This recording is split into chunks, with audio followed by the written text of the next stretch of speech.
ನಮಸ್ಕಾರ ರೀ ಎಲ್ಲರಿಗೂ. ಹೆಂಗಿದ್ದೀರಿ? ಎಲ್ಲರೂ ಆರಾಮಿದ್ದಾರೆ ಅಂತ ಅನ್ಕೊಂಡಿದ್ದೀನಿ. ನಾನು ಆರಾಮಿದ್ದೀನಿ.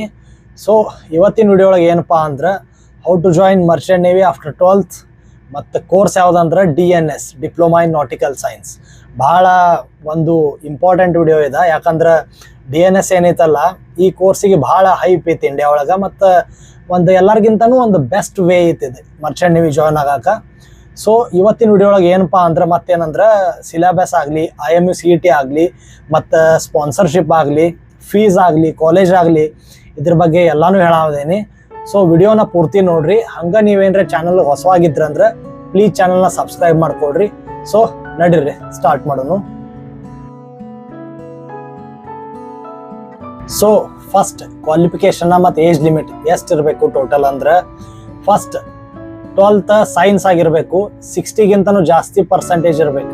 PCM ಈ ಮೂರು ಸಬ್ಜೆಕ್ಟ್ ಒಳಗೆ ಕೂಡಿ ನಿಮ್ಮ ಪರ್ಸೆಂಟೇಜ್ 60ಗಿಂತನೂ ಜಾಸ್ತಿ ಇರಬೇಕು. ಮತ್ತು ಇಂಗ್ಲೀಷ್ ಸಬ್ಜೆಕ್ಟ್ ಏನೈತಲ್ಲ ಇದ್ರೊಳಗೂ 50ಗಿಂತನೂ ಮಾರ್ಕ್ಸ್ ಜಾಸ್ತಿ ಇರಬೇಕು. 12th ಒಳಗೆ ಮತ್ತು 10th ಒಳಗೆ ಎರಡು ಕೂಡಿ ನಿಮ್ಗೆ ಅಂದ್ರೆ 50 ಮತ್ತು 50 ಇರಬೇಕು. ಮತ್ತು ಏಜ್ ಲಿಮಿಟ್ ಏನೈತಲ್ಲ ಜನರಲ್ ಕ್ಯಾಟಗರಿ ಏನೈತಲ್ಲ ಇವ್ರಿಗೆ 18 to 25 18ರಿಂದ 25. ಮತ್ತು OBC ಕ್ಯಾಟಗರಿ ಏನೈತಲ್ಲ ಅವರಿಗೆ 2 ವರ್ಷ ಜಾಸ್ತಿ ಆಗ್ತೈತೆ, ಅಂದ್ರೆ 18ರಿಂದ 27 ಲಾಸ್ಟ್ ಏಜ್ ಆಗ್ತೈತೆ. ಮತ್ತು SC ST ಕ್ಯಾಟಗರಿ ಏನೈತಲ್ಲ ಇವ್ರಿಗೆ ಏಜ್ ಲಿಮಿಟ್ ಏನೈತಲ್ಲ 18ರಿಂದ 30 ಆಗ್ತೈತೆ, ಅಂದ್ರೆ ಅವ್ರಿಗೆ 5 ವರ್ಷದ ಕನ್ಸೆಷನ್ ಐತೆ. ಅಂದ್ರೆ ಟೋಟಲ್ 18ರಿಂದ 30 ಲಾಸ್ಟ್ ಏಜ್ ಆಗ್ತೈತೆ. ಮತ್ತು ಲೇಡೀಸ್ ಏನೈತಲ್ಲ ಅಂದ್ರೆ ನಮ್ಮ ಹುಡುಗಿಯರು ಏನಿದಾರಲ್ಲ ಇವರು ಜಾಯ್ನ್ ಆಗ್ಬಹುದು.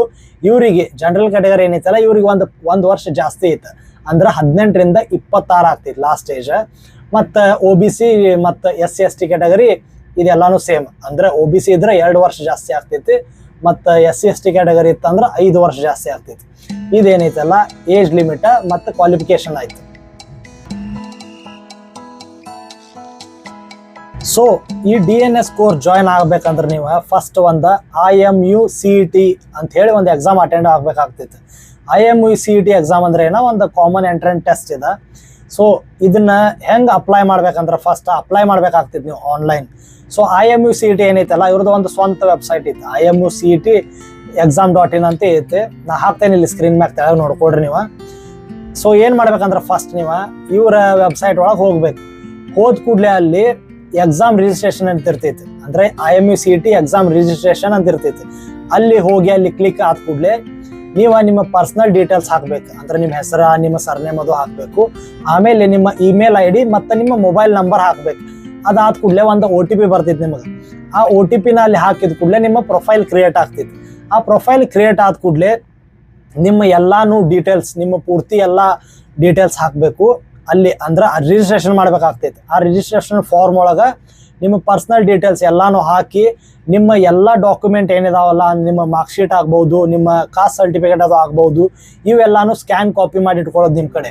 ಮತ್ತು ನಿಮ್ಮ ಫೋಟೋನು ಅವೆಲ್ಲಾನು ಹಾಕ್ಬೇಕಲ್ಲಿ ಫಾರ್ಮ್ ಒಳಗೆ. ಅಲ್ಲೆಲ್ಲಾನು ಸ್ಕ್ಯಾನ್ ಮಾಡಿದ್ದು ಕಾಪಿಗಳನ್ನ ಹಾಕಬೇಕು, ಅಪ್ಲೋಡ್ ಮಾಡಬೇಕು. ಅದಾದ ಕೂಡಲೇ ಏನಂದ್ರೆ ನಿಮ್ಗೆ ಲಾಸ್ಟ್ ಕಾಲಮ್ ಒಳಗೆ ಏನಿರ್ತೈತಿ ಫೀಸ್ ಇರ್ತೈತಿ. ಫೀಸ್ ಏನೈತಲ್ಲ ಜನರಲ್ ಕ್ಯಾಟಗರಿ ಏನೈತಲ್ಲ ಇವರಿಗೆ 1,000 ಇತ್ತು ಲಾಸ್ಟ್ ಈ ವರ್ಷ 2025 ಒಳಗೆ 1,000 ಫೀಸ್ ಇತ್ತು. ಮತ್ತು OBC ಮತ್ತು SC ST ಕ್ಯಾಟಗರಿ ಇದಕ್ಕೆ ಬೇರೆ ಬೇರೆ ಆಗ್ತೈತಿ ಫೀಸ್. So depend. ಬಟ್ ಏನೈತಲ್ಲ 1,000ದಿಂದ 1,500 ಒಳಗೆ ಇರ್ತದೆ, ಅದಕ್ಕಿಂತ ಜಾಸ್ತಿ ಏನಾಗೋದಿಲ್ಲ. ಇದು ಎಲ್ಲಾನು ಆದ ಕೂಡಲೇ ನಿಮ್ಮದು ರಿಜಿಸ್ಟ್ರೇಷನ್ ಏನೈತಲ್ಲ ಎಲ್ಲ ಕಂಪ್ಲೀಟ್ ಆಗ್ತೈತೆ. ರಿಜಿಸ್ಟ್ರೇಷನ್ ಕಂಪ್ಲೀಟ್ ಆದ ಕೂಡಲೇ ನೀವು ಎಕ್ಸಾಮ್ ಏನಿರ್ತಾವಲ್ಲ ಈ ವರ್ಷ ಏಪ್ರಿಲ್ ಮತ್ತು ಮೇ ಇದ್ರ ನಡುವೆ ಆಗಿತ್ತು, ಅಂದ್ರೆ May 1st ವೀಕ್ ಒಳಗೆ ಏನರ ಎಕ್ಸಾಮ್ ಆಗಿದ್ದು ಈ ವರ್ಷ 2025 ಒಳಗೆ. ಪ್ರತಿ ವರ್ಷ ಏಪ್ರಿಲ್ ಇಲ್ಲಾಂದ್ರೆ ಏಪ್ರಿಲ್ ಲಾಸ್ಟ್ ವೀಕ್, ಇಲ್ಲಾಂದ್ರೆ May 1st ವೀಕ್ ಒಳಗೆ ಎಕ್ಸಾಮ್ ಇರ್ತಾವೆ. ಎಕ್ಸಾಮ್ ಕಂಡಕ್ಟ್ ಮಾಡ್ತಾವ ಅವ್ರ. ಅದ್ರೊಳಗೆ ಏನಂದ್ರೆ ನೀವು ಎಕ್ಸಾಮ್ ಏನಿರ್ತಿಲ್ಲ ಆನ್ಲೈನ್ ಇರ್ತೈತಿ. ಅದ್ರೊಳಗೆ ಎಷ್ಟು ಮಾರ್ಕ್ಸದ ಎಕ್ಸಾಮ್ ಅಂದ್ರೆ ಒಂದು 200 ಮಾರ್ಕ್ಸದ ಆನ್ಲೈನ್ ಎಕ್ಸಾಮ್ ಇರ್ತೈತಿ. ಸೊ ಈ 200 ಮಾರ್ಕ್ಸದ ಎಕ್ಸಾಮ್ ಏನಿರ್ತೈತಲ್ಲ ಇದ್ರೊಳಗೆ 50 marks physics, 50 marks maths, 20 marks chemistry, then 40 marks general aptitude, 40 marks English, and then 20 marks general knowledge. Total ಒಂದು 200 ಮಾರ್ಕ್ಸದ ಎಕ್ಸಾಮ್ ಇರ್ತೈತಿ. ಮತ್ತು ಈ 200 ಮಾರ್ಕ್ಸ್ ಏನಿರ್ತಾವಲ್ಲ MCQ ಇರ್ತಾವೆ. MCQ ಅಂದ್ರೆ ಅದೇನು 4 ಆಪ್ಷನ್ ಇರ್ತಾವೆ, ಒಂದು ಚೂಸ್ ಮಾಡೋದಿರ್ತೈತಿ ನೀವು. ಮತ್ತು ಮೈನಸ್ ಮಾರ್ಕಿಂಗು ಇರ್ತಾವೆ. ಅಂದ್ರೆ ಟೋಟಲ್ ನೀವು 200 ಒಳಗೆ ತಿಳ್ಕೊಳ್ರಿ. ಈಗ 4 ಎಲ್ಲರೇ ತಪ್ಪು ಮಾಡಿದ್ರೆ ತಿಳ್ಕೊಳ್ರಿ 1 ಮಾರ್ಕ್ಸ್ ಕಟ್ ಆಗ್ತೈತಿ ಆಟೋಮೆಟಿಕ್, ಹಿಂಗಿರ್ತೈತಿ. ಸೊ ನೀವು ಯಾವಾಗ ಎಕ್ಸಾಮ್ ಕೊಡ್ತಿರ್ತಿರಲ್ಲ ಅವಾಗ ಭಾಳ ವಿಚಾರ ಮಾಡಿ ಆನ್ಸರ್ನ ಕ್ಲಿಕ್ ಮಾಡ್ಬೇಕಾಗ್ತೈತಿ. ಮತ್ತು ಈ ಟೋಟಲ್ 200 ಮಾರ್ಕ್ಸ್ದ ಎಕ್ಸಾಮ್ ನೀವು ಅಟೆಂಡ್ ಮಾಡ್ತಿರಲ್ಲ, ಇದಕ್ಕೆ ಟೋಟಲ್ 3 ಗಂಟೆ ಸಮಯ ಇರ್ತೈತಿ ನಿಮ್ಮ ಕಡೆ, ಅಂದ್ರೆ 3 hours ಟೈಮ್ ಇರ್ತೈತಿ. ಇದ್ರೊಳಗೆ ನೀವು ಪೂರ್ತಿ 200 ಮಾರ್ಕ್ಸ್ದ ಎಲ್ಲ ಪೇಪರ್ ಕೊಟ್ಟ ಪೂರ್ತಿ ಮುಗಿಸ್ಬೇಕು. ಇದೇನೈತಲ್ಲ ಇದು ಪೂರ್ತಿ ಈ ಸಿಸ್ಟಮ್ ಐತಿ. IMU CET ಏನೈತಲ್ಲ ಇದೆಲ್ಲ ಪೂರ್ತಿ ಸಿಸ್ಟಮ್ ಹಿಂಗೈತಿ. ಇದಾದ ಕೂಡಲೇ ನೀವೇನಂದ್ರೆ ಸ್ಪಾನ್ಸರ್ಶಿಪ್ಪಿಗೆ ಅಪ್ಲೈ ಮಾಡ್ಬೇಕಾಗ್ತೈತಿ. ಸೊ IMU CET ಎಕ್ಸಾಮ್ ಆದ ಕೂಡಲೇ ನೀವು ಸ್ಪಾನ್ಸರ್ಶಿಪ್ ಅಪ್ಲೈ ಮಾಡ್ಬೇಕಾಗ್ತೈತಿ. ಬಟ್ ಈ IMU CET ಎಕ್ಸಾಮ್ ಒಳಗೆ ಸಿಲೆಬಸ್ ಏನೇನು ಇರ್ತೈತಿ ಈಗ ನಾವು ಒಂದು ಸರ್ತಿ ಹಾಕ್ತೇನೆ ನಿಮಗೆ ಸ್ಕ್ರೀನ್ ಮ್ಯಾಗ, ನೀವೆಲ್ಲಾನು ಒಂದು ಸರ್ತಿ ನೋಡ್ಕೊಳ್ರಿ. ಆಮೇಲೆ ನಿಮಗೆ ಎಕ್ಸ್ಪ್ಲೇನ್ ಮಾಡ್ತೇನೆ ನಾ ಚಂದಂಗೆ ಒಂದೊಂದ. ಸೊ ಈಗ ನೋಡ್ಕೊಂತ ಹೋಗ್ರಿ, ನೀವು ಒಂದು ಸರ್ತಿ ಓದ್ಕೊಳ್ರಿ ಏನಿರ್ತೈತಿ ಅಂತ ಹೇಳಿ ಸಿಲೆಬಸ್.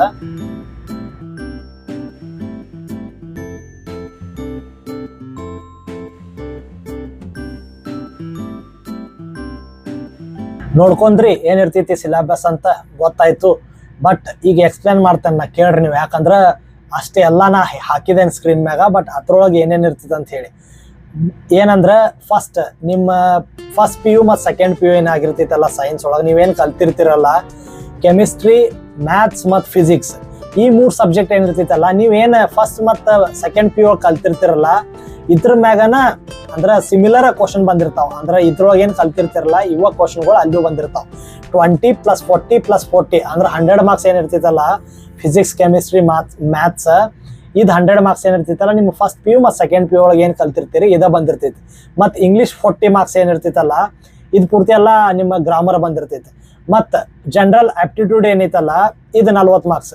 ಇದು ಒಂಥರ ಇದೆ ಎಕ್ಸಾಮ್ ಅಂದ್ರೆ ಏನ, ಇದಕ್ಕೆ ಇದೇ ಸಬ್ಜೆಕ್ಟ್ ಮತ್ತು ಇದೇ ಕ್ವಶನ್ ಅಂತ ನಾ ಹೇಳಕ್ ಬರಂಗಿಲ್ಲ. ಯಾಕಂದ್ರೆ ಇದು ನಿಮ್ಮ ಜನರಲ್ ಅಬಿಲಿಟಿ ಚೆಕ್ ಮಾಡೋ ಸಂಬಂಧ ಇರ್ತೈತಿ.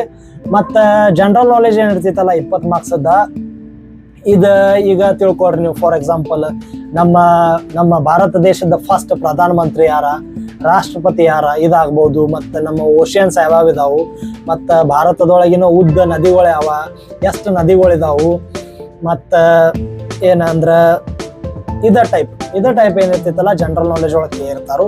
ಸೊ ಇದೆಲ್ಲ ಏನೈತಲ್ಲ ಇದೆಲ್ಲ ಪೂರ್ತಿ ನಮ್ಮ ಸಿಲೆಬಸ್ ಆಯ್ತು.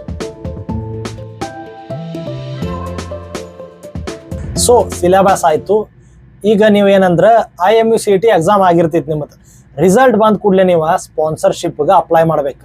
ಈ ಸ್ಪಾನ್ಸರ್ಶಿಪ್ ಅಂದ್ರೆ ಏನ, ಸ್ಪಾನ್ಸರ್ಶಿಪ್ ಅಂದ್ರೆ ಬೇರೆ ಏನೂ ಅಲ್ಲ, ಒಂದು ಪ್ಲೇಸ್ಮೆಂಟ್, ಒಂದು ಜಾಬ್. ಸೊ ಈ ಜಾಬ್ ಯಾರು ಕೊಡ್ತಾರೋ, ಸೊ IMU CET ರಿಸಲ್ಟ್ ಬಂದಿರ್ತೈತಿ. ಅದಾದ ಕೂಡಲೇ ಏನಂದ್ರೆ ಶಿಪ್ಪಿಂಗ್ ಕಂಪ್ನೀಸ್ ಏನಿರ್ತಾವಲ್ಲ, ಫಾರ್ ಎಕ್ಸಾಂಪಲ್ ಆಂಗ್ಲೋ ಈಸ್ಟರ್ನ್ ಆಗಲಿ, ಮರ್ಸ್ಕ್ ಆಗಲಿ, MSC ಆಗಲಿ, ಟಾಮ್ ಟ್ಯಾಂಕರ್ಸ್ ಆಗಲಿ, BSM ಆಗಲಿ, ಇವೆಲ್ಲಾನು ದೊಡ್ಡ ಶಿಪ್ಪಿಂಗ್ ಕಂಪ್ನೀಸ್ ಇದಾವೆ. ಅಂದ್ರೆ ಒಂದು ಚಲೋ ಶಿಪ್ಪಿಂಗ್ ಕಂಪ್ನೀಸ್ ಇದಾವೆ. ಇವು ಏನು ಮಾಡ್ತಾವ ಅಂದ್ರೆ IMU CET ಎಕ್ಸಾಮ್ ರಿಸಲ್ಟ್ ಬಂದ ಕೂಡಲೇ ಇವ್ರ ವೆಬ್ಸೈಟ್ ಒಳಗೆ ಇವ್ರ ಸ್ಪಾನ್ಸರ್ಶಿಪ್ ಲೆಟರ್ ಅಂದ್ರೆ ಅವ್ರ ಅಪ್ಲಿಕೇಶನ್ ಏನೈತಿಲ್ಲ ಅದನ್ನ ಬಿಡ್ತಾರೆ ಅವ್ರ ವೆಬ್ಸೈಟ್ ಒಳಗೆ. ಆ ಟೈಮ್ ಒಳಗೆ ನೀವು ಏನು ಮಾಡ್ಬೇಕಂದ್ರೆ ಅವ್ರ ವೆಬ್ಸೈಟ್ ವಿಸಿಟ್ ಮಾಡಿ ಅಲ್ಲಿ ಏನು ಸ್ಪಾನ್ಸರ್ಶಿಪ್ ಇರ್ತೈತಲ್ಲ ಆ ಸ್ಪಾನ್ಸರ್ಶಿಪ್ ಫಾರ್ಮ್ನ ನೀವು ಫಿಲ್ಅಪ್ ಮಾಡ್ಬೇಕು. ಅಂದ್ರೆ ನಿಮ್ಮ IMU CET ರ್ಯಾಂಕ್ ಆಗಲಿ ಅದಾಗಲಿ, ಮತ್ತು ನಿಮ್ಮ ಪರ್ಸನಲ್ ಡೀಟೇಲ್ಸ್ ಆಗಲಿ, ಮತ್ತು ನಿಮ್ಮ ಮಾರ್ಕ್ಶೀಟ್ಗಳಾಗಲಿ, ಮತ್ತು ನಿಮ್ಮ ಕಾಸ್ಟ್ ಸರ್ಟಿಫಿಕೇಟ್, ಮತ್ತೆಲ್ಲ ಏನೇನು ಡಾಕ್ಯುಮೆಂಟ್ಸ್ ಕೇಳ್ತಾರಲ್ಲ ಅವೆಲ್ಲಾನು ಅಪ್ಲೋಡ್ ಮಾಡ್ಬೇಕು. ಅದಾದ ಕೂಡಲೇ ಅವ್ರಿಗೆ ಎಲ್ಲರೇ ಓಕೆ ಅನ್ಸಿತ್ತಂದ್ರೆ, ಓಕೆ ಈ ಕ್ಯಾಂಡಿಡೇಟ್ ಏನೈತಲ್ಲ ಇವ್ ಎಲಿಜಿಬಲ್ ಇದಾನಪ್ಪ ಅಂತ ಹೇಳಿ ಅವರಿಗೆ ಕನ್ಫರ್ಮ್ ಆಯ್ತಂದ್ರೆ ಅವ್ರ ನಿಮ್ಮನ್ನ ಮತ್ತೆ ಅವ್ರ ಕಂಪ್ನಿಗೆ ಒಂದು ವಿಸಿಟಿಗೆ ಕರೀತಾರೆ. ಅಂದ್ರೆ ವಿಸಿಟಿಗೆ ಅಂದ್ರೆ ಏನ, ಅಲ್ಲಿ ಮತ್ತೆ ನಿಮ್ಮ ಎಕ್ಸಾಮ್ ಆಗ್ತಾವ. ಏನಪ್ಪ ಎಕ್ಸಾಮ್ ಅಂದ್ರೆ ಒಂದು ರಿಟರ್ನ್ ಎಕ್ಸಾಮ್ ಆಗ್ತೈತಿ. ಬಟ್ ಇದೇನೈತಲ್ಲ ಕಂಪ್ನಿ ಮ್ಯಾಗ ಡಿಪೆಂಡ್, ಅವ್ರು ಎಷ್ಟು ಮಾರ್ಕ್ಸ್ ಕಂಡಕ್ಟ್ ಮಾಡ್ತಾರೋ ಅದ್ರ ಮ್ಯಾಗ. ಅದಾದ ಕೂಡಲೇ ನಿಮ್ಗೆ ಒಂದು ಇಂಟರ್ವ್ಯೂ ಆಗ್ತೈತಿ. ಮತ್ತೆ ಇಂಟರ್ವ್ಯೂ ಆದ ಕೂಡಲೇ ಒಂದು ಮೆಡಿಕಲ್ ಎಕ್ಸಾಮಿನೇಷನ್ ಆಗ್ತೈತಿ. ಇಂಟರ್ವ್ಯೂ ಒಳಗೆ ಏನ ಬೇಸಿಕ್ ಕ್ವಶನ್ ಕೇಳಿರ್ತಾರೋ. ನೀವು IMU CET ಎಕ್ಸಾಮಿಗೆ ಆಲ್ರೆಡಿ ಬರೆದಿದ್ದೀರ ಅಂದ್ರೆ, ಕ್ಲಿಯರ್ ಮಾಡಿದಾರೆ ಅಂದ್ರೆ ನೀವು ಇಂಟರ್ವ್ಯೂ ಏನೈತಲ್ಲ ಈಸಿಲಿನ ಕ್ರ್ಯಾಕ್ ಮಾಡ್ತೀರಿ, ಅದ್ರ ಬಗ್ಗೆ ಏನು ಟೆನ್ಷನ್ ಇಲ್ಲ. ಮತ್ತು ಮೆಡಿಕಲ್ ಏನೈತಲ್ಲ ಇದು DG ಶಿಪ್ಪಿಂಗ್ ಅಪ್ರೂವ್ಡ್ ಹಾಸ್ಪಿಟಲ್ ಏನಿರ್ತಾವಲ್ಲ ಅಲ್ಲಿ ಹೋಗ್ಬೇಕು ನೀವು. ಆ ಕಂಪ್ನಿನ ಹೇಳ್ತಿದ್ದು ನಿಮಗೆ ಎಲ್ಲಿದಾವ ಅಂತ ಹೇಳಿ. ಇಲ್ಲಾಂದ್ರೆ ನೀವು ಗೂಗಲ್ ಮಾಡಿದ್ರಿ, ಇಲ್ಲಾಂದ್ರೆ ಗೂಗಲ್ ಮ್ಯಾಪ್ಸ್ ಒಳಗೆ ನಿಯರೆಸ್ಟ್ DG ಅಪ್ರೂವ್ಡ್ ಹಾಸ್ಪಿಟಲ್ಸ್ ಅಂತ ಹಾಕಿದ್ರೆ ಅಂದ್ರೆ ನಿಮಗೆ ಲಿಸ್ಟ್ ಬರ್ತೈತಿ, ನೀವು ನೋಡ್ಕೋಬೋದು ಒಂದು ಸರ್ತಿ. ಸೊ ಇದೆಲ್ಲ ಆದ ಕೂಡಲೇ ನಿಮ್ಮ 3 ಎಕ್ಸಾಮ್ ಕ್ಲಿಯರ್ ಆದ ಕೂಡಲೇ ಅವ್ರು ಏನಂದ್ರೆ ಒಂದು ನಿಮಗೆ ಸ್ಪಾನ್ಸರ್ಶಿಪ್ ಲೆಟರ್ ಕೊಡ್ತಾರೆ. ಆ ಸ್ಪಾನ್ಸರ್ಶಿಪ್ ಲೆಟರ್ ತೊಗೊಂಡು ನೀವು ಏನು ಮಾಡ್ಬೇಕಂದ್ರೆ ನಿಮ್ಮ ಯಾವ್ದೆಲ್ಲ ಅವರು ನಿಮಗೆ ಹೇಳ್ಬೋದು. ಅಂದ್ರೆ ಈ ಕಾಲೇಜ್ ಒಳಗೆ ಹೋಗಿ ಕಲೀರಿ ಅಂತ ಹೇಳ್ಬೋದು. ಇಲ್ಲಾಂದ್ರೆ ನಿಮಗೆ ಯಾವ ಕಾಲೇಜ್ ಚಲೋ ಅನ್ನಿಸ್ತೈತಿಲ್ಲ ಅಲ್ಲಿ ಹೋಗಿ ನೀವು ಕಲಿಬೇಕು. ಕಲತ ಅಂದ್ರೆ ಒಂದು ವರ್ಷದ ನಿಮ್ದು ಏನು ಕೋರ್ಸ್ ಐತಲ್ಲ ಅದೆಲ್ಲ ಮುಗಿಸ್ಕೋಬೇಕು ಕರೆಕ್ಟ್, ಎಲ್ಲ ಎಕ್ಸಾಮಿನೇಷನ್ ಅದು ಕೊಟ್ಟ ಮಾಡಿ ಎಲ್ಲಾನು ಕ್ಲಿಯರ್ ಮಾಡ್ಕೊಂಡು ಸಬ್ಜೆಕ್ಟ್ಗಳ. ಅದಾದ ಕೂಡಲೇ ನೀವು ಮತ್ತೊಂದು ಸರ್ತಿ ಕಂಪ್ನಿಗೆ ಇನ್ಫಾರ್ಮ್ ಮಾಡ್ಬೇಕು, ನಂದೆಲ್ಲ ಆಗೈತಿ, ನಂದು ಕೋರ್ಸ್ ಮುಗ್ದೈತಿ, ನನ್ನ ಎಲ್ಲ ಡಾಕ್ಯುಮೆಂಟೇಶನ್ ಬಂದಿದ್ದಾವು, ಸೊ ಈಗ ನಾ ಆನ್ ಬೋರ್ಡ್ ಜಾಯ್ನಿಂಗ್ ರೆಡಿ ಇದ್ದೇನೆ ಅಂತ ಹೇಳಿ. ಅದಾದ ಕೂಡಲೇ ಅವ್ರು ನಿಮ್ಗೆ ಏನೈತಲ್ಲ ಮುಂದಿನ ಪ್ರೋಸೆಸ್ ಏನೈತಲ್ಲ ಜಾಯ್ನಿಂಗ್ ಪ್ರೋಸೆಸ್ ಅದನ್ನೆಲ್ಲಾನು ಹೇಳ್ತಾರೋ. ಹೇಳಿ ಆದ ಕೂಡಲೇ ಯಾವ ಟೈಮ್ ಒಳಗೆ ವೇಕೆನ್ಸಿ ಐತಲ್ಲ ಆ ಟೈಮ್ ಒಳಗೆ ನಿಮಗದ ಶಿಪ್ ಒಳಗೆ ಜಾಯ್ನಿಂಗ್ ಆಗ್ತೈತಿ. ಸೊ ಈ ರೀತಿ ಇರ್ತೈತಿ DNS ಏನೈತಲ್ಲ ಹಿಂಗೆ ಸಿಸ್ಟಮ್ ಐತೆ. ಅಂದ್ರೆ ಫಸ್ಟ್ ನೀವು IMUCT ಎಕ್ಸಾಮ್ ಕೊಡಬೇಕು, ಅದಾದ ಕೂಡಲೇ ಸ್ಪಾನ್ಸರ್ಶಿಪ್ಪಿಗೆ ಅಪ್ಲೈ ಮಾಡಬೇಕು. ಸ್ಪಾನ್ಸರ್ಶಿಪ್ ಅಪ್ಲೈ ಆದ ಕೂಡಲೇ ಕಂಪ್ನಿದು ಏನು ಪ್ರೊಸೀಜರ್ ಐತಲ್ಲ, ಫಾರ್ ಎಕ್ಸಾಂಪಲ್ ನಾ ಹೇಳಿದ್ನಿ exam, interview, then medical exam, ಇವೆಲ್ಲಾನು ಕ್ರ್ಯಾಕ್ ಆದ ಕೂಡಲೇ ನಿಮ್ಮ ಕಾಲೇಜ್ ಮುಗಿಸ್ಕೋಬೇಕು. ಕಾಲೇಜ್ ಮುಗಿಸ್ಕೊಂಡು ಆದ ಕೂಡಲೇ ಆಮೇಲೆ ನಿಮ್ದು ಏನೈತಲ್ಲ ಫ್ರೀ ಆಫ್ ಕಾಸ್ಟ್, ಅಂದ್ರೆ ಏನು ದುಡ್ಡಿಲ್ಲ ಏನಿಲ್ಲ, ನಿಮಗೆ ಫಸ್ಟ್ ಜಾಬ್ ಸಿಕ್ಕಿರ್ತೈತಿ. ಅದಾದ ಕೂಡಲೇ ನಿಮ್ದು ಜಾಯ್ನಿಂಗ್ ಆಗ್ತೈತಿ. ಸೊ ಇದ್ರೊಳಗೆ ಏನೈತಲ್ಲ ಮರ್ಚೆಂಟ್ ನೇವಿ ಒಳಗೆ ಇದು ಒಂದು ಕೋರ್ಸ್. ಇದ್ರ ಬಗ್ಗೆ ಅಂದ್ರೆ ಜಾಬ್ ಬಗ್ಗೆ ಏನು ಟೆನ್ಷನ್ ಇರೋದಿಲ್ಲ. ಈ ಪ್ರೊಸೆಸ್ ನಾ ಹೇಳಿದ್ನೆಲ್ಲ ಹಿಂಗೆಲ್ಲ ಮಾಡ್ಕೊಂಡು ಹೋದ್ರಂದ್ರೆ 100% ನಿಮಗೆ ಜಾಬು ಸಿಕ್ಕಿರ್ತೈತಿ, ಜಾಬ್ ಸೆಕ್ಯೂರಿಟಿನೂ ಇರ್ತೈತಿ, ಒಂದು ಚಲೋ ಕಂಪ್ನಿ ಒಳಗೆ ನಿಮ್ಮ ಕರಿಯರು ಬಿಲ್ಡ್ ಆಗ್ತೈತಿ.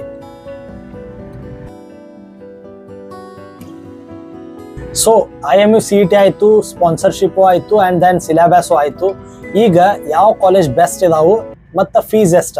ಸೊ ಫಸ್ಟ್ ಅಂದ್ರೆ IMU ಕೋಲ್ಕತ್ತಾ. IMU ಕೋಲ್ಕತ್ತಾ ಏನೈತಲ್ಲ ಇದು ಕಲ್ಕತ್ತಾ ಒಳಗೈತಿ, ನಮ್ಮ ಕರ್ನಾಟಕದಿಂದ ಭಾಳ ದೂರ ಆಗ್ತೈತಿ. ಬಟ್ ನಮಗೆ ಸಮೀಪವಾಗು 4 ಕಾಲೇಜ್ ಯಾವ ಅಂದ್ರೆ, ಫಸ್ಟ್ ಗ್ರೇಟ್ ಈಸ್ಟರ್ನ್ ಏನೈತಲ್ಲ ಮಹಾರಾಷ್ಟ್ರ ಒಳಗೈತಿ. ಸಮುದ್ರ ಇನ್ಸ್ಟಿಟ್ಯೂಷನ್ ಅಂತ ಐತಿ, ಇದು ಮಹಾರಾಷ್ಟ್ರ ಒಳಗೈತಿ. ದೆನ್ ಆಂಗ್ಲೋ ಈಸ್ಟರ್ನ್, ಇದು ಮಹಾರಾಷ್ಟ್ರ ಒಳಗೈತಿ. ಅಂಡ್ ದೆನ್ ತೊಲಾನಿ ಮರಿಟೈಮ್, ಇದು ಪುಣೆ ಒಳಗೈತಿ. ಸೊ ಟೋಟಲ್ 4 ಕಾಲೇಜ್ ಏನಿದಾವಲ್ಲ ಇವು ಮಹಾರಾಷ್ಟ್ರ ಒಳಗಿದಾವ. ಯಾವ?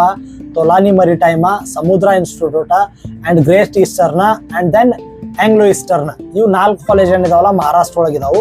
4 ಬೆಸ್ಟ್ ಕಾಲೇಜ್ ಇದಾವೆ. ಅಂಡ್ ದೆನ್ IMU ಕೋಲ್ಕತ್ತಾ ಏನೈತಲ್ಲ, ಇಂಡಿಯನ್ ಮರಿಟೈಮ್ ಯೂನಿವರ್ಸಿಟಿ ಕೋಲ್ಕತ್ತಾ, ಇದು ನಮ್ಮ ದೇಶದ ಒಂದು ಭಾಳ ಹಳೆ ಕಾಲೇಜ. ಇದು ಬೆಸ್ಟ್ ಕಾಲೇಜ, ಬಟ್ ನಮ್ಮಿಂದ ಭಾಳ ದೂರ ಆಗ್ತೈತಿ. ಬಟ್ ನೀವೆಲ್ಲರೂ ನಿಮ್ಗೆ ಯಾವ್ದು ಚೂಸ್ ಮಾಡೋದಂತ ಕನ್ಫ್ಯೂಷನ್ ಆಯ್ತಂದ್ರೆ ಈ 4 ಏನು ಹೇಳಿದ್ನಲ್ಲ ನಾ, Tolani Maritime, Samudra, Anglo Eastern, and then Great Eastern, ಈ 4 ಒಳಗೆ ಒಂದು ಯಾವುದು ಚೂಸ್ ಮಾಡ್ರಿ. 4 ಬೆಸ್ಟ್ ಕಾಲೇಜ್ ಇದಾವು. ಅಂಡ್ ದೆನ್ ಈ ಕಾಲೇಜ್ ಒಳಗೆ ಫೀಸ್ ಎಷ್ಟಿದಾವ ಅಂದ್ರೆ, ಈಗ ತಿಳ್ಕೊಳ್ರಿ, ಒಂದು ಕಾಲೇಜ್ ಒಳಗೆ ಒಂದು ಫೀಸ್ ಐತಿ, ಒಂದು ಕಾಲೇಜ್ ಒಳಗೆ ಒಂದು ಫೀಸ್ ಐತಿ. ಸೊ ಮಿನಿಮಮ್ ಫೀಸ್ ಏನೈತಲ್ಲ 4 ಲಕ್ಷದಿಂದ ಸ್ಟಾರ್ಟ್ ಆಗ್ತೈತಿ. 4 ಲಕ್ಷ ಮ್ಯಾಗ ಚಿಲ್ಲರೆ ಆಗ್ತೈತಿ. 4,20,000 ರೂಪಾಯಿ ಏನ್ರಿ ಆಗ್ತೈತಿ ಅಂತ ಇದ್ರೊಳಗೆ ಎಲ್ಲಾನ ಇನ್ಕ್ಲೂಡೆಡ್. ನಿಮ್ಮ ಟ್ಯೂಷನ್ ಫೀಸಾ, ನಿಮ್ಮ ಮೆಸ್ ರೂಮ್ ಅಂದ್ರೆ ನಿಮ್ಮ ಊಟದ ಫೀಸಾ, ದೆನ್ ಯುವರ್ ಹಾಸ್ಟೆಲ್ ಫೀಸಾ ಎಲ್ಲಾನು ಇನ್ಕ್ಲೂಡಿಂಗ್. ಸೊ ಸ್ಟಾರ್ಟಿಂಗ್ ಏನೈತಲ್ಲ 4 ಲಕ್ಷದಿಂದ ಸ್ಟಾರ್ಟ್ ಆಗ್ತೈತಿ. ಮತ್ತು ಹೈಯೆಸ್ಟ್ ಏನೈತಲ್ಲ 7.5 ಲಕ್ಷ. ಆಂಗ್ಲೋ ಈಸ್ಟರ್ನ್ ಏನೈತಲ್ಲ ಇವ್ರದ ಸ್ವಂತ ಕಂಪ್ನಿ ಐತಿ, ಮತ್ತು ಇವ್ರದ ಕಾಲೇಜು ಐತಿ. ಮತ್ತು ಇವ್ರದ್ದು ಏನು ಐತಿಲ್ಲ ಇದು ಆಂಗ್ಲೋ ಈಸ್ಟರ್ನ, ಇದು ಎಲ್ಲರಿಗಿಂತ ಬೆಸ್ಟ್ ಕಾಲೇಜ್ ಐತಿ. ಸೊ ಇದ್ರ ಸಂಬಂಧ ಇವ್ರದ್ದು ಹೈಯೆಸ್ಟ್ ಫೀಸ್ ಐತಿ 7.5 ಲಕ್ಷ. ಬಟ್ ಇಷ್ಟೇ ನೀವು ಫೀಸ್ ನೋಡಕ್ ಹೋಗ್ಬೇಡ್ರಿ. ಈಗ ಯಾವ ಇನ್ಸ್ಟಿಟ್ಯೂಟ್ ಬೆಸ್ಟ್ ಐತಲ್ಲ ಅದನ್ನ ನೋಡ್ರಿ. ಮತ್ತೇನಂದ್ರೆ ಈ ಫೀಸ್ ಬಗ್ಗೆ ಅಷ್ಟು ಜಾಸ್ತಿ ತಲೆ ಕೆಡಿಸ್ಕೊಳ್ಳೋದಂದ್ರೆ ನಡೀತೈತಿ. ಯಾಕಂದ್ರೆ ನಿಮ್ಮ ಕಡೆ ಸ್ಪಾನ್ಸರ್ಶಿಪ್ ಲೆಟರ್ ಇತ್ತಂದ್ರೆ ನಿಮಗೆ ಬ್ಯಾಂಕಿಂದ ಲೋನು ಆಗ್ತೈತಿ. ಸೊ ಅಷ್ಟೇನ ವರೀಸ್ ಮಾಡ್ಕೊಳ್ಳೋದೇನು ಸಂಬಂಧ ಇಲ್ಲ. ಯಾಕಂದ್ರೆ ಆಲ್ರೆಡಿ ಈಗ ನಿಮಗೆ ಸ್ಪಾನ್ಸರ್ಶಿಪ್ ಅದು ಎಲ್ಲ ಸಿಕ್ಕಿರ್ತಿ, ಜಾಬ್ ಇದು ನಿಮ್ಮ ಕಡೆ. ಸೊ ನೀವು ಅಪ್ಲೈ ಮಾಡ್ಬೋದು, ನೀವು ಎಜುಕೇಷನ್ ಲೋನ್ ತಗೊಂಡು ಕಲಿಬಹುದು ಕಾಲೇಜ್. ಓಕೆ, ಸೊ ಫೀಸ್ ಜಾಸ್ತಿ ಐತೆ ಅಂತ ಹೇಳಿ ನೀವು DNS ಬಿಟ್ಟು GP ರೇಟಿಂಗ್ ಅದು ಹೋದಿರಿ, ಮತ್ತು ಹಂಗೆಲ್ಲ ಮಾಡಕ್ ಹೋಗ್ಬೇಡ್ರಿ. ಯಾಕಂದ್ರೆ DNS ಏನೈತಲ್ಲ ಇದು ಸಿಗೋದ ಒಂದು ಲಕ್. ಯಾಕಂದ್ರೆ ಎಲ್ಲರಿಗೂ ಸಿಗಂಗಿಲ್ಲ. DNS ಭಾಳ ಜನ ಟ್ರೈ ಮಾಡ್ತಾರೋ, ಬಟ್ ಸಿಗುಲ್ಲ ಅಂತ ಹೇಳಿ ಅವ್ರು GP ರೇಟಿಂಗ್ ಮಾಡ್ತಾರೆ. ಬಟ್ ನೀವೇನಾದ್ರೆ ನಿಮಗೆ ಸಿಕ್ಕಿತ್ತಂದ್ರೆ ಎಜುಕೇಷನ್ ಲೋನ್ ತಗೊಳ್ರಿ, ಬಟ್ ಕಲೀರಿ. ಕಲಿತ ಚಂದಂಗೆ ಮಾಡ್ಕೊಂಡು ಎಲ್ಲ ಪಾಸ್ ಮಾಡ್ಕೊಂಡು ಆಮೇಲೆ ನೀವು ಫೀಸ್ ತುಂಬಿದ್ರೆ ನಡೀತೈತೆ. ಅಂದ್ರೆ ಫೀಸ್ ಅಂದ್ರೆ ಏನ, ಅವ್ರ ಕಾಲೇಜ್ದಿಂದ ಏನು ನಿಮಗೆ ಲೋನ್ ಪ್ರೊವೈಡ್ ಮಾಡಿ ಕೊಟ್ಟಿರ್ತಾರಲ್ಲ ಬ್ಯಾಂಕಿಂದ ತೆಗದ, ಅಂದ್ರೆ ಇದು ಕಾಲೇಜ್ ಏನೈತಲ್ಲ ನೀವು ಅಲ್ಲಿನೂ ನಿಮ್ಮ ಕಡೆ ಸ್ಪಾನ್ಸರ್ಶಿಪ್ ಇತ್ತಂದ್ರೆ ಕಾಲೇಜ್ ಬ್ಯಾಂಕಿಗೆ ರಿಕ್ವೆಸ್ಟ್ ಮಾಡ್ಕೊಂಡು ನಿಮಗೆ ಲೋನ್ ಪ್ರೊವೈಡ್ ಮಾಡಿ ಕೊಟ್ಟಿರ್ತಾರೆ. ಸೊ ಫೀಸ್ ಬಗ್ಗೆ ಏನು ಜಾಸ್ತಿ ತಲೆ ಕೆಡಿಸ್ಕೋಬೇಡ್ರಿ. ಯಾವ ಇನ್ಸ್ಟಿಟ್ಯೂಟ್ ಬೆಸ್ಟ್ ಸಿಗ್ತಿತ್ಲ ಅಲ್ಲಿ ನೀವು ಕಲಿಯಾಕೆ ಟ್ರೈ ಮಾಡ್ರಿ, ಚಂದಂಗೆ ಕಲ್ಕೊಳ್ರಿ.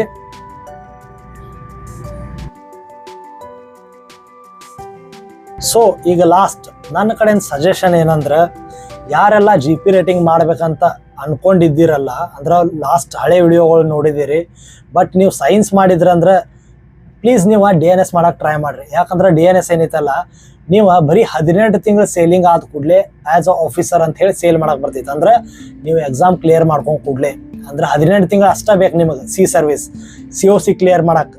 ಬಟ್ GP ರೇಟಿಂಗ್ 36 ತಿಂಗಳು ಬೇಕು. ಮತ್ತು GP ರೇಟಿಂಗ್ ಅಂದ್ರೆ ಒಂದು ಸ್ವಲ್ಪ ಹಾರ್ಡ್ ವರ್ಕು ಮಾಡಕ್ಕೆ ಹತ್ತೈತಿ. ಬಟ್ ನೀವು DNS ಮಾಡಿದ್ರೆ ಅಂದ್ರೆ ಆ್ಯಸ್ ಅ ಕೆಡೆಟ್ ಜಾಯ್ನ್ ಆಗ್ತೀರಿ. ಬಟ್ ಇನ್ನು GP ರೇಟಿಂಗ್ ನೀವು ಆ್ಯಸ್ ಅ ಟ್ರೈನಿ ವಯಸ್ ಅಂತ ಸ್ಟಾರ್ಟ್ ಮಾಡ್ತೀರಿ. ಅಲ್ಲಿ ಭಾಳ ಸ್ಟೆಪ್ ಇದಾವೆ. ನೀವು ಆ್ಯಸ್ ಅ ಆಫೀಸರ್ ಆಗ್ಬೇಕಂದ್ರೆ ಅಲ್ಲಿಂದ ಭಾಳ ಸ್ಟೆಪ್ ಇದಾವೆ, 4 ವರ್ಷ ಬೇಕಾಗ್ತೈತಿ. ಬಟ್ DNS ಮಾಡಿದ್ರೆ ಅಂದ್ರೆ ಬರೀ 2 ವರ್ಷ ಒಳಗೆ ಆಫೀಸರ್ ಆಗ್ತೀರಿ. ಸೊ GP ರೇಟಿಂಗ್ ಯಾರ್ಯಾರು ಮಾಡ್ಬೇಕನ್ನಾಗ್ತಿರಲ್ಲ, ಸೈನ್ಸ್ ಆದವ್ರಿಗೆ ಅಷ್ಟೇ ಹೇಳತ್ತನ್ನ, ಸೈನ್ಸ್ ಆದವ್ರಿಗೆ. ಸೊ ನೀವು DNS ಮಾಡಕ್ಕೆ ಟ್ರೈ ಮಾಡಿರಿ. DNS ಆಗ್ಲಿಲ್ಲ ತಿಳ್ಕೊಡ್ರಿ, GP ರೇಟಿಂಗ್ ಅಂತ ಆಪ್ಷನ್ ಐತೆ ಲಾಸ್ಟ್. ಮತ್ತೇನಂದ್ರೆ ಈಗ DNS ಆಯ್ತು ಇವತ್ತು ವಿಡಿಯೋ ಇದೇನು ನೋಡ್ರಲ್ಲ, ಇದು DNS. ಇನ್ನೊಂದು ವಾರದಲ್ಲೇ ಇಲ್ಲಾಂದ್ರೆ ಇನ್ನೊಂದು 15 ದಿವಸ ಒಳಗೆ ನಾ BSc ನಾಟಿಕಲ್ ಸೈನ್ಸ್ ಅಂತ ವಿಡಿಯೋ ಮಾಡಿ ಹಾಕ್ತೇನೆ. ನೀವು DNS ಮತ್ತು BSc ನಾಟಿಕಲ್ ಸೈನ್ಸ್ ಎರಡೂದ್ರ ನಡುವೆ ಏನು ಡಿಫ್ರೆನ್ಸ್ ಐತೆ ಅದು ನೋಡ್ಕೊಳ್ರಿ. ಆಮೇಲೆ ನೀವು ಚೂಸ್ ಮಾಡಿರಿ ನಿಮ್ಗೆ DNS ಬೇಕು ಏನು BSc ನಾಟಿಕಲ್ ಸೈನ್ಸ್ ಬೇಕು ಅಂತ ಹೇಳಿ. ಯಾಕಂದ್ರೆ BSc ನಾಟಿಕಲ್ ಸೈನ್ಸ್ ಮಾಡಿದ್ರೆ ಅಂದ್ರೆ DNSಗಿಂತನೂ ಜಲ್ದಿ ಆಫೀಸರ್ ಆಗ್ತೀರಿ. ಬಟ್ ನೀವು ಯಾವುದು ಕೋರ್ಸ್ ಮಾಡಿರಿ, ಕ್ಯಾಪ್ಟನ್ ಆಗೋದಕ್ಕೆ ಏನೈತಲ್ಲ ಅದು ಯಾರೋ ಆಗ್ಬೋದು. ಅಂದ್ರೆ GP ರೇಟಿಂಗ್ ಮಾಡಿದ್ರ ಅಂದ್ರೂ ಆಗ್ಬೋದು, DNS ಮಾಡಿದ್ರ ಅಂದ್ರೂ ಆಗ್ಬೋದು, ಮತ್ತು BSc ನಾಟಿಕಲ್ ಸೈನ್ಸ್ ಮಾಡಿದ್ರ ಅಂದ್ರೂ ಕ್ಯಾಪ್ಟನ್ ಆಗ್ಬೋದು. ಬಟ್ ಇಷ್ಟೇ ಫಸ್ಟ್ ಆಫೀಸರ್ ಆಗೋ ತನಕ ಏನು ಜರ್ನಿ ಐತಲ್ಲ, ಇದ್ರೊಳಗೆ ಅಷ್ಟೇ ಇದು ಟೈಮ್ ಪೀರಿಯಡ್ ಏನೈತಲ್ಲ ಅದು ಜಾಸ್ತಿ ಮತ್ತು ಕಮ್ಮಿ ಆಗ್ತಿರ್ತೈತಿ. ಅಂದ್ರೆ ಒಂದಕ್ಕೆ 36 ತಿಂಗಳು ಬೇಕು, ಒಂದಕ್ಕೆ 12 ತಿಂಗಳು ಬೇಕು, ಒಂದಕ್ಕೆ ಬರೀ 12 ತಿಂಗಳು ಬೇಕು. ಇಷ್ಟ ಡಿಫ್ರೆನ್ಸ್ ಐತಿ 3 ಕೋರ್ಸ್ ಒಳಗೆ. ಬಟ್ ನೀವು ನೋಡ್ರಿ, ಆಮೇಲೆ ಈ ವಿಡಿಯೋನು ನೋಡ್ರಿ. ನೆಕ್ಸ್ಟ್ ವಿಡಿಯೋ ಒಂದು BSc ನಾಟಿಕಲ್ ಸೈನ್ಸ್ ಹಾಕ್ತೀನಿ, ಅದು ನೋಡ್ರಿ, ಕಂಪೇರ್ ಮಾಡ್ಕೊಳ್ರಿ. ಯಾವ ಚಲೋ ಅನಿಸ್ತೈತಿಲ್ಲ ಅದು ನೀವು ಮಾಡುವಂತೀರಿ. ಮತ್ತು ವಿಡಿಯೋ ಒಳಗೆ ಮತ್ತೇನ್ರ ಹಂಗೆ ಡೌಟ್ ಇತ್ತಂದ್ರೂ ಕೇಳ್ರಿ. ಮತ್ತೇನಾದರೂ ನಿಮ್ಮ ಕ್ವಶನ್ಗಳಿದ್ದು ಅಂದ್ರೆ ಯಾವುದಕ್ಕೂ ನಾಚಾಕ್ ಹೋಗ್ಬೇಡ್ರಿ ನೀವು. ಅಂದ್ರೆ ಏನಪ್ಪಾ ಅಂದ್ರೆ ಯಾರೇನು ಅಂದಾರೇನ ಹಂಗೆ ಅಂತ ತಿಳ್ಕೊಂಡೇನು ಇದು ಮಾಡಕ್ಕೆ ಹೋಗ್ಬೇಡ್ರಿ. ನೀವು ಡೈರೆಕ್ಟ್ ಹಾಕ್ರಿ ಕಮೆಂಟ್, ಎಂಥದ್ದು ಇರಲಿ ಅದು ಕ್ವಶನ, ನಿಮ್ದು ಏನೂ ಡೌಟ್ ಇರಲಿ ನಾ ಕ್ಲಿಯರ್ ಮಾಡಕ್ಕೆ ಟ್ರೈ ಮಾಡ್ತೀನಿ. ಮತ್ತು ನಿಮ್ಮ ಫ್ರೆಂಡ್ ಜೊತೆನೂ ಶೇರ್ ಮಾಡಿರಿ ವಿಡಿಯೋನ. ಮತ್ತು ಚಾನಲ್ಗೆ ನೀವೇನಾರು ಹೊಸವಾಗಿದ್ರಿ ಅಂದ್ರೆ ಪ್ಲೀಸ್ ಚಾನಲ್ನ ಸಬ್ಸ್ಕ್ರೈಬ್ ಮಾಡ್ಕೊಳ್ರಿ. ಹಂಗೆ ವಿಡಿಯೋ ಚಲೋ ಅನ್ಸುತ್ತಾರ ಲೈಕ್ ಕಮೆಂಟ್ ಸೆಕ್ಷನ್ ಒಳಗೆ ಹೇಳ್ರಿ ಹೆಂಗೆ ಅನ್ಸುತ್ತೆ ಅಂತ ಹೇಳಿ. ಮತ್ತು ಐ ಹೋಪ್ ನಿಮಗೆ ವಿಡಿಯೋ ಅರ್ಥ ಆಗಿತ್ತು ಅಂತ ತಿಳ್ಕೊಂಡಿದ್ದೀನಿ. ಯಾಕಂದ್ರೆ ಇದು DNS ಏನೈತಲ್ಲ, ಮರ್ಚೆಂಟ್ ನೇವಿ ಒಳಗೆ ಎಲ್ಲರಿಗಿಂತ ಬೆಸ್ಟ್ ಆಪ್ಷನ್ ಏನೈತೆ DNS ಐತಿ. ಸೊ ಐ ಹೋಪ್ ನಿಮಗೆ ಎಲ್ಲನೂ ಅರ್ಥ ಆಗಿತ್ತು ಅಂತ ಅನ್ಕೊಂಡಿದ್ದೀನಿ. ಸೊ ಮತ್ತೆ ಸಿಗೋನು ಮತ್ತೊಂದು ವಿಡಿಯೋ ಒಳಗೆ. ಜೈ ಹಿಂದ್, ಜೈ ಕರ್ನಾಟಕ.